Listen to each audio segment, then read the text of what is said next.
وأشهد أن لا إله إلا الله وحده لا شريك له وأشهد أن محمدا عبده ورسوله يا أيها الذين آمنوا اتقوا الله حق تقاته ولا تموتن إلا وأنتم مسلمون يا أيها الناس اتقوا ربكم الذي خلقكم من نفس واحدة وخلق منها زوجها وبث منهما رجالا كثيرا ونساء واتقوا الله الذي تساءلون به والأرحام إن الله كان عليكم رقيبا يا أيها الذين آمنوا اتقوا الله وقولوا قولا سديدا يصلح لكم أعمالكم ويغفر لكم ذنوبكم ومن يطع الله ورسوله فقد فاز فوزا عظيما أما بعد فإن خير الحديث كتاب الله وخير الهدي هدي محمد صلى الله عليه وسلم وشر الأمور محدثاتها وكل محدثة بدعة وكل بدعة ضلالة وكل ضلالة في النار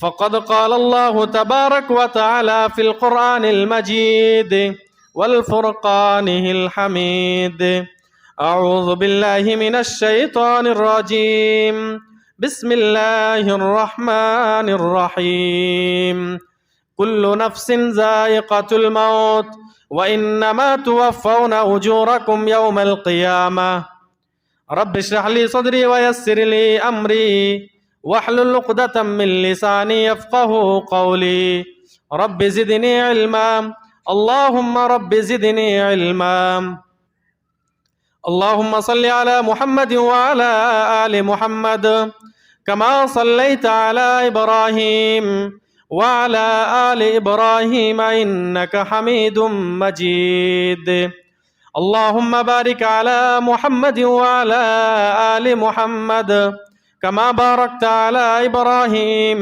وعلى آل إبراهيم إنك حميد مجيد حاضرین جمعہ، بزرگوں، دوستوں، دینی اور ملی بھائیوں، عزیز طلبہ و طالبات،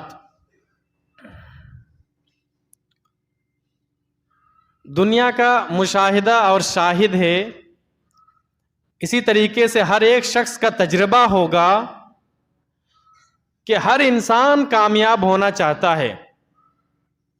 انسان جس فیلڈ میں بھی ہو، جس میدان میں بھی ہو، ہر انسان کی چاہت ہوتی ہے، یہ خواہش ہوتی ہے کہ میں اس فیلڈ میں، اس میدان میں کامیاب ہو جاؤں۔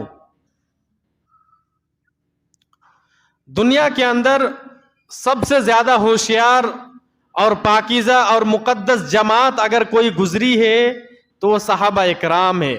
وہ کامیاب تھے، دنیا کے اندر بھی وہ صحابہ اکرام کامیاب تھے، مرنے کے بعد آخرت میں بھی اللہ رب العالمین کی نظر میں وہ کامیاب ہیں اور ہوں گے انشاءاللہ۔ ان لوگوں نے اللہ رب العالمین کی جنت کو حاصل کرنے کے لیے ایڑی چوٹی کی زور لگا دی، سب کچھ قربان کر دیا۔ ہم میں سے بہت سارے لوگ سوچتے ہیں صحابہ اکرام کے بارے میں کہ وہ تو بیوقوف ہیں، سب کچھ انہوں نے قربان کر دیا۔ نہیں، وہ بیوقوف نہیں ہے۔ روئے زمین کے اندر سب سے ہوشیار جماعت، مقدس اور پاکیزہ جماعت اگر کوئی گزری ہے تو وہ صحابہ اکرام ہے۔ میرے بھائی، ہر شخص کی یہ فکر ہونی چاہیے کہ نجات کہاں سے ملے، نجات کیسے ممکن ہو، ہم دنیا کے اندر کامیاب کس طریقے سے ہوں۔ ایک حدیث ہے ترمذی شریف ابواب الزہد کے اندر، حدیث نمبر 2606، حدیث نمبر 2406۔ اس حدیث کے راوی حضرت عقبہ بن عامر رضی اللہ تعالیٰ عنہ ہے۔ وہ بیان فرماتے ہیں کہ ایک مرتبہ میں اللہ کے نبی صلی اللہ علیہ وسلم کے پاس گیا، غور سے سنیے، اور میں نے سوال کیا اللہ کے نبی صلی اللہ علیہ وسلم سے۔ سوال یہ ہے من نجات، یہ سوال ہے۔ ترجمہ یہ ہے کہ اللہ کے نبی نجات کیسے ممکن ہے، نجات کیسے پائے ہم، نجات کہاں سے ملے گی؟ میرے بھائی غور کیجئے، دیکھ رہے ہیں صحابہ اکرام کا سوال کیسا ہوتا تھا۔ آج ہم اور آپ اپنے عالم علماء سے، مولوی صاحب سے سوال کرتے ہیں، ہمارا سوال کیسا ہوتا ہے؟ ہم دھن دولت کے بارے میں سوال کرتے ہیں، ہم ایسا سوال کرتے ہیں کہ ہماری روزی روٹی میں برکت ہو، ہم سوال کرتے ہیں مولانا صاحب کوئی ایسی تعویذ دے دیجئے، کوئی ایسی دعا بتا دیجئے کہ دکان میں برکت ہو جائے، ہم یہی سب سوال کرتے ہیں۔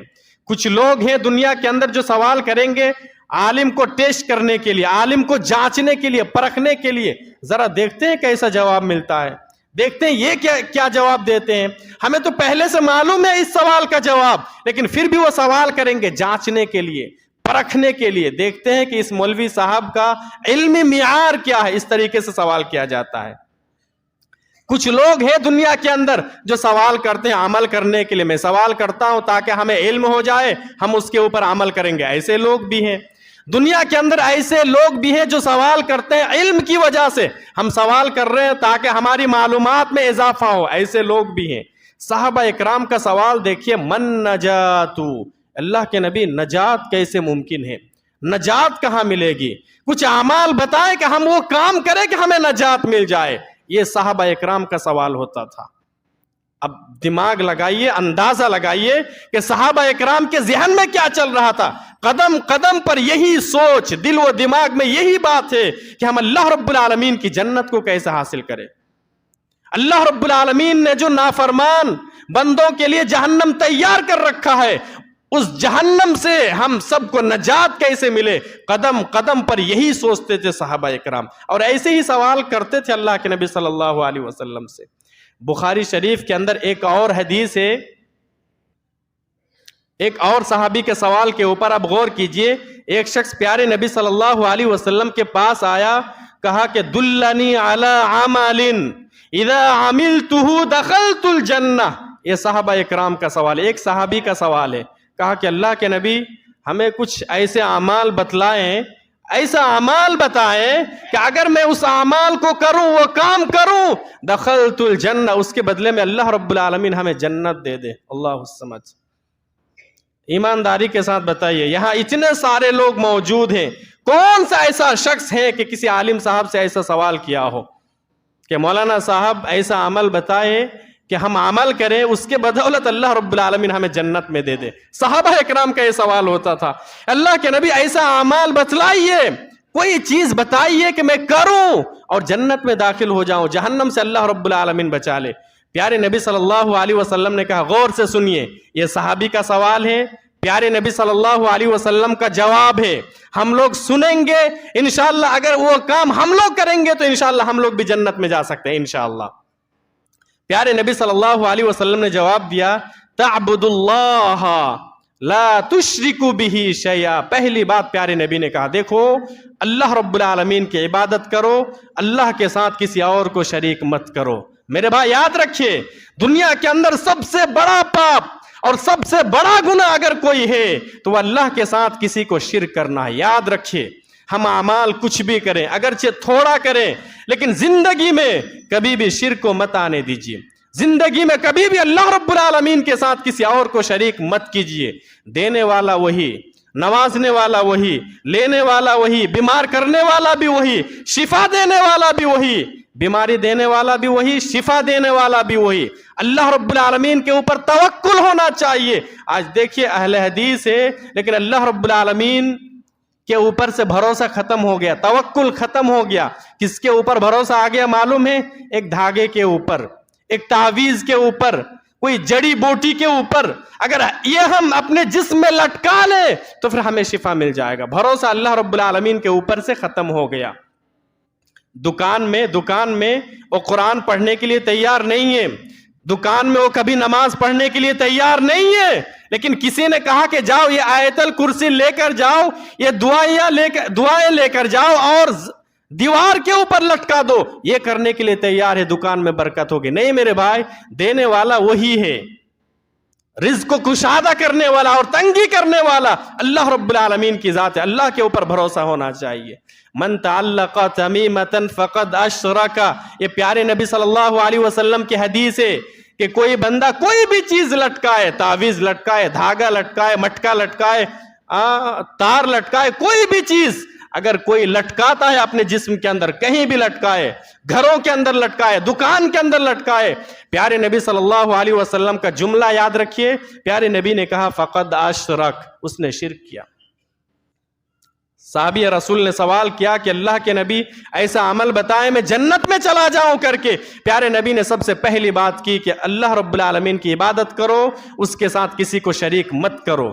دوسری بات وَتُقِيمُ الصَّلَاةَ الْمَكْتُوبَةَ، دیکھو زندگی میں کبھی فرض نماز مت چھوڑنا، فرض نماز کی پابندی کرنا۔ ٹھیک ہے، ضرورت ہے زندگی میں، کبھی کام کاج ہوتا ہے، ضرورت مند ہوتا ہے انسان، ایمرجنسی کی حالت میں ہوتا ہے، لیکن آپ فرض نماز پڑھیں۔ اگر بہت زیادہ ضرورت ہو تو آپ فرض نماز پڑھنے کے بعد چلے جائیے، جلدی بازی میں چلے جائیے کام کرنے کے لیے، لیکن فرض نماز زندگی میں کبھی بھی مس مت کیجیے گا، کبھی بھی مت چھوڑنا۔ پیارے نبی نے نصیحت کی، فرض نماز پابندی کے ساتھ قائم کیا کرو۔ میرے بھائی میں ایک بات بتاؤں، یہ جو نماز ہے نا، نماز یہ اسلام کے اندر آخری چیز ہے۔ مسند احمد شعب الایمان کے اندر ایک حدیث ہے، پیارے نبی صلی اللہ علیہ وسلم نے قیامت کی نشانی بتائی کہ ایک آدمی کے اندر سے اسلام ختم ہو جائے گا، ہر ایک انسان کے اندر سے اسلام ختم ہو جائے گا۔ جیسے میں ایک بندہ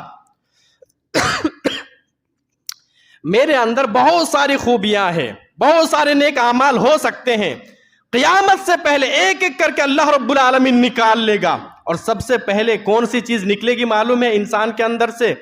امانت۔ سب سے پہلے اللہ رب العالمین امانت کو نکال لے گا، پھر ایک اور چیز ہے وہ بھی اللہ رب العالمین نکال لے گا، پھر ایک اور چیز ہے وہ بھی اللہ رب العالمین نکال لے گا۔ حدیث کے الفاظ ہے آخری چیز بچے گی نماز۔ آخری چیز کیا بچے گی؟ نماز۔ اب نماز سب سے آخر میں اللہ رب العالمین نکالے گا۔ اب غور کیجئے، اگر بندے کے اندر سے نماز ہی نکل جائے تو پھر اس کے اندر کوئی خیر نہیں ہے، وہ مسلمان کے دائرے سے بھی باہر نکل گیا۔ آج ہم اور آپ نماز پڑھنے کے لیے تیار نہیں ہیں۔ غور کیجئے نماز کی اہمیت ہے۔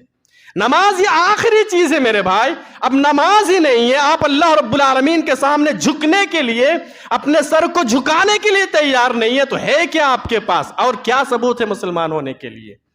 ہم کرتا پائجمہ پہنتے ہیں، یہی ثبوت ہے؟ نہیں، یہ ثبوت نہیں ہے۔ ہم ٹوپی لگاتے ہیں، یہ ثبوت ہے؟ نہیں، یہ بھی ثبوت نہیں ہے۔ ہم داڑھی چھوڑ کے رکھیں، کیا یہی ثبوت ہے؟ یہ ثبوت نہیں ہے۔ آخری چیز اپنے آپ کو مسلمان ثابت کرنے کے لیے کیا ہے معلوم ہے؟ ہمارے اندر، آپ کے اندر نماز ہے۔ بندہ اگر نماز ہی نہ پڑھے، مطلب کوئی ثبوت ہی نہیں ہے، کوئی نشانی نہیں ہے، کوئی علامت نہیں ہے اس کے اندر مسلمان ہونے کی۔ یاد رکھیے، پیارے نبی نے کہا کہ یہ آخری علامت ہے، اور سب سے آخر میں اللہ رب العالمین اس چیز کو نکالے گا، سب سے آخر میں۔ اب پتہ کیا چلا؟ جس کی زندگی میں نماز نہیں ہے، اس کا مطلب کوئی خیر نہیں ہے اس کے اندر، کوئی بھلائی نہیں ہے، مسلمان کہلانے کا اسے حق نہیں ہے۔ پیارے نبی نے پہلی نصیحت کی، اللہ کی عبادت کرو، اللہ کے ساتھ کسی اور کو شریک مت کرو۔ اس کے بعد فرائض کی پابندی کرو، فرض نماز پڑھا کرو۔ وَتُؤَدِّ الزَّكَاةَ الْمَكْتُوبَةَ، جو فرض زکوٰۃ ہیں، واجب زکوٰۃ ہے، اسے دیا کرو۔ پھر پیارے نبی نے کہا وَتَصُومُ رمضان، رمضان کے مہینے میں روزے رکھا کرو۔ یہ 4 چیزیں یا 5 چیزیں پیارے نبی صلی اللہ علیہ وسلم نے بتائی۔ جواب مل گیا، صحابی رسول جانے لگے۔ جب جانے لگے تو ایک جملہ کہتے ہوئے جا رہے تھے، اس جملے کو ذرا سنیے۔ وَالَّذِي نَفْسِي بِيَدِهِ وَاللَّهِ لَا أَزِيدُ عَلَى هَذَا وَلَا أَنْقُصُ۔ ہوتا ہے نا، کچھ لوگ جاتے ہیں تو کچھ بولتے رہتے ہیں اپنے ہی من میں، بڑبڑاتے رہتے ہیں۔ وہ یہ صحابی رسول جب جانے لگے تو یہ جملہ کہتے ہوئے جا رہے تھے، اللہ کی قسم، اللہ کی قسم جس کے ہاتھ میں میری جان ہے، پیارے نبی نے جو کچھ بتایا، نہ میں تھوڑا کم کروں گا نہ میں زیادہ کروں گا، جتنا بتایا پیارے نبی نے میں اتنا ہی عمل کروں گا۔ اللہ الصمد۔ دیکھ رہے ہیں اطاعت کا جذبہ، دیکھ رہے ہیں اتباع کا جذبہ۔ آج یہ جذبہ آج ہمارے اندر نہیں ہے۔ جب تک ہم سنتے ہیں نا، جب تک سنتے ہیں تب تک مسجد سے باہر نکل گئے ہمیں وہی کرنا ہے جو ہم کرتے چلے آ رہے ہیں۔ اتنا بڑا جلسہ ہوا، اتنا بڑا پروگرام ہوا، رزلٹ دکھائیے آپ، رزلٹ کیا رزلٹ ملا؟ کیا رزلٹ ملا؟ کتنے لوگ ہیں؟ سب، ہر ایک بندہ ایمانداری کے ساتھ سوچے کہ ہماری مغرب کی نماز ہوئی تھی اس دن، عشاء کی نماز ہوئی تھی، ٹھیک ہے ہم 2 بجے تک جلسہ سنے, فجر کی نماز ہوئی تھی, اگر نہیں ہوئی تھی تو پھر کیا رزلٹ ملا, کیا رزلٹ ملا؟ یار اللہ کے بندو, مومن تو بڑا ہوشیار ہوتا ہے نا, مومن بڑا ہوشیار ہوتا ہے, ہر کام کرنے سے پہلے وہ نفع و نقصان دیکھ لیتا ہے. یہ کام کریں گے تو ہمارا نفع ہوگا یا نقصان ہوگا, ہر اعتبار سے. آپ دیکھیے تو مجھے یہ لگتا ہے کہ دنیاوی اعتبار سے بھی اگر ہم دیکھیں گے نا تو بھی ہمارا نقصان ہوا, اخروی اعتبار سے, دینی اعتبار سے تو ہمارا نقصان ہوا ہی. رزلٹ آپ دیکھیں گے تو زیرو, بالکل زیرو, بالکل زیرو. کیا رزلٹ ملا؟ پیارے نبی صلی اللہ علیہ وسلم نے دعوت کا کام کرنے کا حکم دیا, اور دعوت کے کام کرنے میں ہی ہمارے لیے, آپ کے لیے کامیابی ہے, مرتے دم تک کرنا پڑے گا. لیکن یہ سیمنچل والے, یہ ہم اور آپ نے جو طریقہ اپنایا ہے دعوت کا کام کرنے کا, یہ دعوت کا کام کرنے کا طریقہ نہیں ہے میرے بھائی, اللہ کی قسم بتا رہا ہوں, یہ دعوت کا کام کرنے کا طریقہ نہیں ہے. جتنے لوگ آتے ہیں تقریر کرنے والے, ان کے ذہن میں بھی وہی بات رہتی ہے, ہم فیمس کیسے ہوں, مشہور کیسے ہوں. وہ اپنی انداز, وہ اپنی بات رکھیں گے تو اسی انداز سے رکھیں گے. ہماری واہ واہی کیسے ہو, ہماری تعریف کیسے ہو, ہے کہ نہیں ہے؟ پوری رات جلسہ کرنا, یہ جو علماء اکرام عالم لوگ آتے ہیں, کبھی اس کے خلاف بولیں گے؟ کبھی نہیں بولیں گے کہ پوری رات اس طریقے سے جلسہ نہیں کرنا چاہیے, اس طریقے سے میلہ نہیں لگانا چاہیے, اس طریقے سے عورتوں اور مردوں کو ایک جگہ جمع نہیں کرنا چاہیے, کبھی بھی نہیں بولیں گے. وہ کیوں نہیں بولیں گے؟ ان کی دکان چلتی ہے نا, ان کی دکان چلتی ہے اسی سے. ابھی کہیں یہ چرچا ہو رہا تھا کہ ہم لوگ جلسہ کریں گے 12 بجے تک, 11 بجے تک, تو ان لوگوں کو تو بڑی دقت آ رہی تھی, جو بنگلہ بکتا لوگ ہیں ان لوگوں کو بڑی دقت آ رہی تھی. وہ لوگ مجبوری بھی جتا رہے تھے, بول بھی رہے تھے لوگوں کو, اب ہم لوگوں کا حق مارا جائے گا. کیسے حق مارا جائے گا؟ اب 2 گھنٹے کے لیے جلسہ ہوگا, کسی اچھے عالم کو بلا لیں گے اور ہم جیسوں کو نہیں بلائیں گے, یہ بول رہے تھے. تو وہ لوگ کبھی بھی منع نہیں کریں گے, یاد رکھے, کبھی بھی منع نہیں کریں گے. مجھے ایک جملہ یاد آ گیا, میں ایک جملہ بولوں, میں ایک جملہ بولتا ہوں, شاید کہ زیادتی ہو جائے گی لیکن ہم ہی لوگ سنیں گے صرف انشاءاللہ. کیا ہے پتہ ہے؟ یہ جو بنگال سے یا بنگلہ زبان میں تقریر کرنے والے لوگ ہیں نا, جن کو صحیح سے قرآن پڑھنا بھی نہیں آتا ہے, ان لوگوں کے اوپر بین لگنا چاہیے. صحیح بات بول رہا ہوں, ذمہ داری کے ساتھ بول رہا ہوں. کسی عالم صاحب سے آپ پوچھئے کہ یہ لوگ جس طریقے سے قرآن پڑھتے ہیں اور عوام کو سناتے ہیں, اس طریقے سے قرآن پڑھنا, اور ایسے قرآن پڑھ کے اگر ہم نماز پڑھیں گے تو ہماری نماز قبول ہوگی کہ نہیں ہوگی؟ کوئی بھی عالم صاحب فتویٰ نہیں دے سکتا ہے کہ آپ اس طریقے سے توڑ مڑوڑ کے قرآن پڑھو, بغیر مخارج کے قرآن پڑھو اور ہماری نماز ہو جائے گی, کبھی نہیں ہوگی. اور ان کے اکثر و بیشتر عالم لوگ بالکل ایسے قرآن پڑھتے ہیں. لیکن ہماری بھی تو غلطی ہے نا, ہماری غلطی ہے. ہم بیٹھاتے ہیں, ہم بلاتے ہیں, ہم اسٹیج پر بیٹھاتے ہیں. میرے بھائی, ہم جس کو اسٹیج کے اوپر بیٹھاتے ہیں نا, کرسی دیتے ہیں, ہم اسے استاد کا درجہ دیتے ہیں. کم سے کم آپ یہ تو غور کرو کہ یہ استاد کے لائق ہے کہ نہیں ہے. ہم کیا کہتے ہیں, کیا کریں, عوام کی ڈیمانڈ, یہی تو کہتے ہیں نا, عوام کی ڈیمانڈ ہے, پبلک کی ڈیمانڈ ہے. پبلک کہتی ہے, عوام کہتی ہے تو ہم بلاتے ہیں. ہم کیا کریں؟ معاف کیجئے گا, کل عوام کی ڈیمانڈ ہوگی کہ کسی ہیروئن کو بلایا جائے, آپ بلائیں گے؟ کسی فلمی ایکٹر کو بلایا جائے, آپ بلائیں گے؟ کسی قوال کو بلایا جائے جو قوالی پڑھتے ہیں, ڈھول بجاتے ہیں, اگر یہی مقصد ہے تو بلائیے انہی کو. آپ بلائیں گے؟ عوام کی ڈیمانڈ پوری کریں گے؟ نہیں, یہ اہل حدیثوں کے اسٹیج ہے. اہل حدیثوں کے اسٹیج سے قرآن اور حدیث کی دعوت ہونی چاہیے, بس یہی.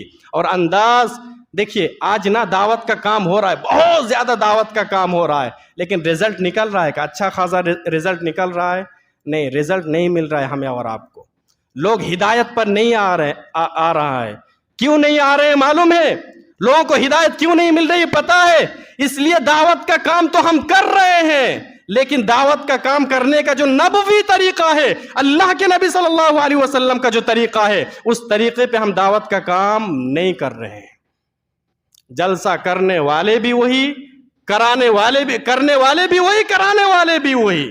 جو عالم علماء تقریر کرتے ہیں ان کی نیت کے اندر بھی کھوٹ ہے, جو کرانے والے ان کی نیت کے اندر بھی کھوٹ ہے. تو پھر رزلٹ کہاں سے ملے گا؟ تو بہت ساری چیزیں ہیں اصلاح کرنے کی ضرورت ہے. انشاءاللہ ہم لوگ آگے سے دھیان رکھیں گے اور اصلاح کریں گے اپنے انشاءاللہ. بات کہاں سے کہاں نکل گئی. میں وہ حدیث پیش کر رہا تھا کہ وہ شخص پیارے نبی صلی اللہ علیہ وسلم کے پاس آئے, سوال کیا, پیارے نبی صلی اللہ علیہ وسلم نے جواب دیا, اور جب جا رہا تھا تو یہ کہتے ہوئے جا رہا تھا, اللہ کی قسم جو کچھ ہم نے سنا نہ 1 انچ زیادہ کروں گا اور نہ کم کروں گا. یہ کہتے ہوئے چلا گیا.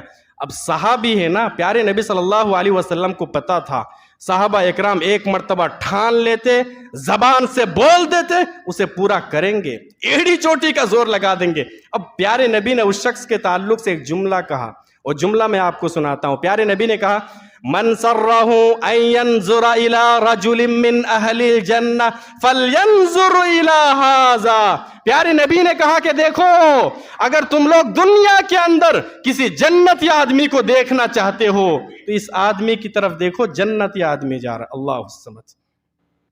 کتنے کام بتائے تھے پیارے نبی نے. اللہ کی عبادت کرو, اللہ کے ساتھ کسی کو شریک مت کرنا, فرائض کا اہتمام کرنا, کبھی کبھی سنت چھوٹ جائے, نفل چھوٹ جائے, وتر چھوٹ جائے چلے گا, لیکن فرض نماز کبھی بھی مت چھوڑنا. جو واجب زکوٰۃ ہے وہ ادا کرتے رہنا, رمضان کے مہینے میں روزے رکھنا, سوموار کا روزہ, جمعرات کا روزہ, یہ سب نہیں رکھ سکتے ہو کوئی بات نہیں ہے. یوم عاشورہ کا روزہ نہیں رکھ سکتے ہو کوئی بات نہیں ہے. عرفہ کا روزہ نہیں ہو سکتا کوئی بات نہیں ہے, لیکن 1 مہینہ روزہ رکھنا رمضان کے مہینے میں, جنت کی بشارت دے دی, سرٹیفکیٹ دے دی اللہ کے نبی صلی اللہ علیہ وسلم. اب بتائیں ہم کرنے کے لیے تیار ہیں؟ صحابہ اکرام کا سوال ایسا ہوتا تھا. عقبہ بن عامر پیارے نبی صلی اللہ علیہ وسلم سے سوال کرتے ہیں, من نجات, اللہ کے نبی نجات کیسے ممکن ہے, نجات کہاں ملے گی؟ اب پیارے نبی صلی اللہ علیہ وسلم نے 3 چیزیں بتائے. انشاءاللہ ہم وہی 3 چیزیں دیکھیں گے, اس کے بعد اپنی بات ختم کر دیں گے. پہلی بات, پیارے نبی صلی اللہ علیہ وسلم نے ارشاد فرمایا, املک علیک لسانک. نجات چاہتے ہو, کامیاب ہونا چاہتے ہو, یہ جو زبان ہے نا, زبان کو لگام دو, زبان کو کنٹرول میں رکھو, زبان کو کنٹرول میں رکھو, نجات پا جاؤ گے. آپ کو پتا ہے آج ہم سب سے زیادہ گناہ زبان سے کر رہے ہیں, زبان کی وجہ سے گناہ سب سے زیادہ اضافہ ہوتا ہے آج ہمارے نامہ اعمال کے اندر, یہ زبان کی وجہ سے, زبان کی وجہ سے. پیارے نبی نے کہا کہ زبان کو لگام دو, زبان کو کنٹرول میں رکھو. جھوٹ بولنا, گالی گلوچ کرنا, وعدہ کرنا, پھر وعدہ خلافی کرنا, پھر جھوٹ بولنا, یہ کیا ہے؟ سب کچھ زبان کی وجہ سے ہوتا ہے. پھر زبان سے کسی کو تکلیف دینا, یہ تو حقوق العباد میں سے ہو گیا. اللہ رب العالمین بھی معاف نہیں کرے گا اگر بندہ معاف نہیں کرتا ہے. تو زبان کو کنٹرول میں رکھنا چاہیے. پیارے نبی صلی اللہ علیہ وسلم ہر خطبہ جمعہ میں 3 آیتوں کی تلاوت کرتے تھے. سورۃ الاحزاب کی آیت نمبر 70 اور 71 بھی تلاوت کرتے تھے. اللہ رب العالمین نے کہا, یا ایھا الذین آمنوا اتقوا اللہ وقولوا قولا سدیدا. اے ایمان والو, اللہ سے ڈرو, اللہ کا تقوی اختیار کرو. وقولوا قولا سدیدا, اور جب بھی بات کرو, جب بھی بولو, درست بات کہو, سچی بات کہو, انصاف والی بات کہو. اب ہر شخص, میں بول رہا ہوں, ہر شخص اپنے اندر غور و فکر کرے. اگر ہم لوگ زبان کے اوپر کنٹرول رکھیں گے نا, تو آگے جو آیت ہے اللہ رب العالمین انعام کیا دے گا, اس کے بدلے میں دنیا کے اندر بھی ہمیں اس کے انعامات ملیں گے. میرے بھائی یاد رکھیے, یا ایھا الذین آمنوا اتقوا اللہ وقولوا قولا سدیدا یصلح لکم اعمالکم. پہلا انعام اللہ رب العالمین دے گا, اللہ تمہارے اعمال کو سدھار دے گا. آپ کوئی بھی کام کرتے ہو, کوئی بھی کام کرو دنیا کے اندر, آپ کے اعمال کو, آپ کے کام کو اللہ رب العالمین درست کرے گا, سدھارے گا. وَيَغْفِرْ لَكُمْ ذُنُوبَكُمْ. اللہ رب العالمین تمہارے گناہوں کو معاف کرے گا. کس کے بدلے میں؟ اگر ہم اور آپ زبان کو کنٹرول میں رکھے تو پھر ہمارے گناہ معاف ہو جائیں گے. اور کیا چاہیے, اور کیا چاہیے؟ اللہ رب العالمین ہماری بخشش کر دے, ہمارے گناہوں کو معاف کر دے. اس سے بڑی بات اور کیا ہو سکتی ہے؟ ہمیں اور کسی چیز کی ضرورت نہیں ہے. وَسَابِقُوا إِلَى مَغْفِرَةٍ مِّن رَّبِّكُمْ وَجَنَّةٍ عَرْضُهَا السَّمَاوَاتُ وَالْأَرْضُ. اس آیت کریمہ کے اندر اللہ رب العالمین نے جنت کا تذکرہ بعد میں کیا, مغفرت کا تذکرہ پہلے کیا, کہ مغفرت کے لیے ایک دوسرے سے آگے بڑھنے کی کوشش کرنا چاہیے. اگر اللہ رب العالمین ہمارے گناہوں کو معاف کر دے، اس سے بڑی بات اور کیا ہو سکتی ہے؟ ہمارے گناہ معاف ہو گئے، اس کا مطلب ہمارا ٹھکانہ جنت ہے۔ اگر ہم زبان کو کنٹرول میں رکھیں گے، اللہ ہمارے گناہوں کو معاف فرما دے گا۔ اس کے بعد کہا وَمَن يُطِعِ اللَّهَ وَرَسُولَهُ فَقَدْ فَازَ فَوْزًا عَظِيمًا، کہا جو بھی اللہ کی بات مانے گا، رسول کی بات مانے گا، اللہ اور اس کے رسول کی اطاعت کرے گا، وہ کامیاب ہو جائے گا۔ کامیاب ہونا چاہتے ہیں نا، نجات پانا چاہتے ہیں، ہر میدان میں کامیاب ہونا چاہتے ہیں، اللہ کی اطاعت کیجئے، رسول کی اطاعت کیجئے، کوئی بھی کام کیجئے، آپ ڈاکٹری کیجئے، مزدوری کیجئے، مستری ہے مستری کا کام کیجئے، دکان چلا رہے ہیں دکان چلائیے، ڈاکٹری سیکھ رہے ہیں ڈاکٹری آپ سیکھیے، لیکن ساتھ میں اللہ اور اس کے رسول کی اطاعت، ہر کام میں اللہ رب العالمین کامیابی دے گا آپ کو۔ ترمذی شریف کے اندر حدیث ہے، بندہ جب صبح کرتا ہے نا، صبح کو اٹھتا ہے تو جسم کے اندر یہ جو سارے اعضاء ہے، ہاتھ ہے، پیر ہے، ناک ہے، آنکھ ہے، اسی طریقے سے سارے اعضاء، یہ جو زبان ہے نا، زبان سے ریکویسٹ کرتے ہیں، زبان سے گزارش کرتے ہیں، کیا کہتے ہیں معلوم ہے؟ اتق اللہ فینا، دیکھ زبان، تو ہمارے بارے میں اللہ رب العالمین سے ڈر، ہمارے تعلق سے تو اللہ رب العالمین سے ڈر، ہم تجھ سے ملے ہوئے ہیں، اگر تو سیدھی رہی، اے زبان اگر تو سیدھی رہی تو ہم سیدھے رہیں گے، ہم سارے اعضاء سیدھے رہیں گے، اگر تو ٹیڑھی ہو گئی تو ہم سارے اعضاء بھی ٹیڑھے ہو جائیں گے۔ پیارے نبی صلی اللہ علیہ وسلم نے جنت کی ضمانت دی، ضمانت کا مطلب گارنٹی، پیارے نبی صلی اللہ علیہ وسلم جنت کی گارنٹی دیے، کس کو؟ جو زبان کو کنٹرول میں رکھے۔ پیارے نبی صلی اللہ علیہ وسلم کی حدیث ہے، مَن یضمن لی بین لحییہ وما بین رجلیہ اضمن لہ الجنہ، پیارے نبی نے کہا کہ جو شخص دو چیزوں کی گارنٹی مجھے دے، دو چیزوں کی ضمانت، ایک شرمگاہ اور ایک زبان۔ پیارے نبی کی بات ہے میرے بھائی، جھوٹی ہو سکتی ہے، پیارے نبی نے کہا مطلب سچی بات، پیارے نبی نے گارنٹی لی، آپ کو جنت پہنچا کر چھوڑیں گے پیارے نبی صلی اللہ علیہ وسلم، صلوات اللہ وسلم علیہ۔ دو چیزوں کی گارنٹی اور ضمانت دو، ایک زبان، اسی طریقے سے شرمگاہ۔ پیارے نبی نے کہا اضمن لہ الجنہ، میں تمہیں جنت کی ضمانت دیتا ہوں۔ عقبہ بن عامر نے سوال کیا تھا نجات کہاں ملے گی؟ پہلی چیز پیارے نبی نے کہا امسک علیک لسانک، زبان کو کنٹرول میں رکھو۔ اس کے بعد دوسری چیز ولیسعک بیتک، اپنے گھروں کو لازم پکڑو۔ خالی وقت ہے تو ٹائم پاس کرنے کے لیے ہم لوگ باہر جاتے ہیں، چلو وہاں سے گھوم کے آتے ہیں، وہاں سے گھوم کے آتے ہیں، باہر کوئی کام نہیں ہے، کوئی کام نہیں ہے۔ ہر ایک شخص لازم پکڑ لے کہ ہم گھر کے اندر بیٹھیں گے، بیوی بچوں کو وقت دیں گے، گھر پہ رہیں گے، آپ گناہوں سے محفوظ ہو سکتے ہیں، رہ سکتے ہیں۔ دیکھیے جیسے بندہ گھر سے نکلتا ہے گناہوں میں اضافہ شروع ہو جاتا ہے کہ نہیں ہوتا ہے؟ اللہ کی بات ہے، رسول کی بات ہے کہ نگاہ کی حفاظت ہونی چاہیے، نگاہ کی حفاظت ہونی چاہیے۔ ہم لوگ کر پاتے ہیں؟ نہیں کر پاتے ہیں۔ حضرت علی رضی اللہ تعالیٰ عنہ سے پیارے نبی صلی اللہ علیہ وسلم نے کہا تھا کہ پہلی نظر معاف ہے، پہلی نظر کسی عورت کے اوپر اچانک اگر نظر پڑ جائے، پہلی نظر معاف ہے، اس کے بعد گناہ شروع۔ تو ہم جیسے ہی گھر سے باہر جائیں گے، آپ دیکھیے گھر سے باہر گئے، جھوٹ بولنا شروع، دو لوگ بات کر رہے ہیں، کسی کی غیبت ہو رہی ہے، چغل خوری ہو رہی ہے، ہم بھی وہاں جا کے کھڑے ہو گئے، مطلب گناہ شروع۔ ہم نے بھی ایک جملہ دو جملہ بول دیا، مطلب گناہ شروع۔ چائے کی دکان کے اوپر آپ بیٹھیں گے، چائے کی دکان پہ وہی سب باتیں آپ سن رہے ہیں، گناہ شروع۔ کوشش کرو اگر ہمارے پاس کوئی کام نہیں ہے باہر، پیارے نبی نے کہا کہ گھروں کو لازم پکڑو۔ اب باہر گئے، کوئی گانا سن رہا ہے، کوئی کچھ اور۔ میرے بھائی آخری چیز بتا رہا ہوں، گانے سے نفرت ہونا چاہیے۔ آج تو گانے سے، میوزک سے، فلم سے، سیریل سے ہم نوجوانوں کی محبت ہو گئی، عشق ہو گئی، عشق۔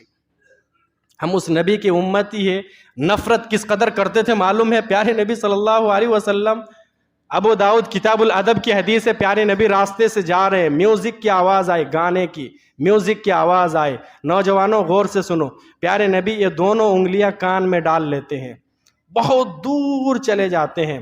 اپنے ساتھ صحابی رسول حضرت عبداللہ رضی اللہ تعالیٰ عنہ موجود ہے، پوچھتے ہیں کسی چیز کی آواز آ رہی ہے؟ کہا کہ نہیں اللہ کے نبی کسی چیز کی آواز نہیں آ رہی ہے۔ اس کے بعد پیارے نبی انگلیوں کو باہر نکالتے ہیں۔ ہم اس نبی کی امتی ہے نا، اس نبی کی امتی۔ ہمیں تو گانے سے عشق ہو گیا، آج محبت ہو گئی گانے سے، فلموں سے، سیریل سے، ہم اس نبی کی امتی ہیں میرے بھائی۔ تو یہ صحابہ نفرت ہونی چاہیے، پیارے نبی نفرت کرتے تھے تو ہمیں بھی نفرت ہونی چاہیے۔ آخری چیز پیارے نبی صلی اللہ علیہ وسلم نے نجات کے لیے بتائی، وَابْكِ عَلَىٰ خَطِيئَتِكَ، گناہوں پر روئیے، گناہوں کے اوپر روئیے۔ احساس ہے، احساس ہو رہا ہے کہ ہم سے خطائیں ہو رہی ہے، ہم سے غلطی ہو رہی ہے، گناہ ہو رہا ہے، احساس ہے۔ پہلی بات تو یہ کیا بتائیں، پہلی بات تو یہ ہے ہمیں احساس بھی نہیں ہوتا کہ ہم گناہ کر رہے ہیں۔ فجر کی نماز نہیں ہوئی ہے، کسی کو احساس ہے فجر کی نماز چھوٹ گئی؟ احساس ہی نہیں ہے، تو روئیں گے کہاں سے؟ پیارے نبی نے کہا کہ گناہوں کے اوپر روئیے، بیٹھیے تنہائی میں، یاد کیجئے زندگی میں ہم نے یہ بھی کر دیا، یہ بھی کر دیا، یہ کام بھی ہم سے ہو گیا، یہ گناہ بھی ہم نے کر لیا۔ اگر ایک قطرہ آنکھ سے اگر آنسو نکل جائے، یاد رکھیے یہ ایک قطرہ آنسو جہنم کی آگ کو بجھا دے گا، یاد رکھیے۔ گناہوں کے اوپر رونا سیکھیے، روئیے۔ ہم اللہ رب العالمین سے دعا کرتے ہیں، رب العالمین تو ہمیں دنیا اور آخرت میں نجات عطا فرما، رب العالمین تمام پریشانیوں سے نجات عطا فرما۔